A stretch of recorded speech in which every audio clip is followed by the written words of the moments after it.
այցը հայտնեց Փաշինյանին, բարեկամ կոչեց, ասես մեր բարեկամ վարչապետը, նաև ընտրությունները հիշատակեց, այս աջակցությունը, որ ԱՄՆ-ից ունի, Եվրամիությունից ունի, ինչ հնարավորություններ ունի այս դեպքում ընդդիմությունը իշխանապողություն անելու։ Գիտեք, Հայաստանում իշխանությունը ձևավորում է հայ ժողովուրդ։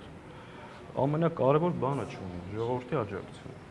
Հիմա պարզ է, որ Էրդողանն էլ, հիմա Ալիևը ընտրակաշառք է բաժանում, դարել է Նիկոլ Փաշինյանի նախընտրական շտաբի պետը, ցորային,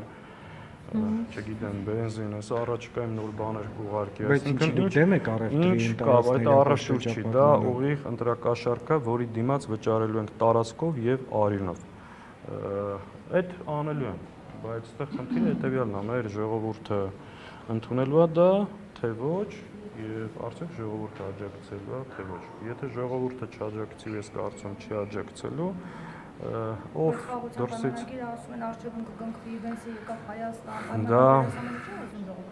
դա ժողովրդին խաբելու միջոց է, Նիկոլ Փաշինյանը խաղաղության օրակարգ չունի։ Ինգիա կառավարման 8 տարիների 5 տարիները շարունակ եղել են զիջումների, կորստի ու ողբերգության տարիներ, իսկ վերընտրվելուց հետո շարունակելու հանձնել։ Երբ որ իրանցից մեկին տեսնեք, խնդրում եմ ուղիղ հարցրեք։ Այն որ ասել եք Հայաստանի տարածքում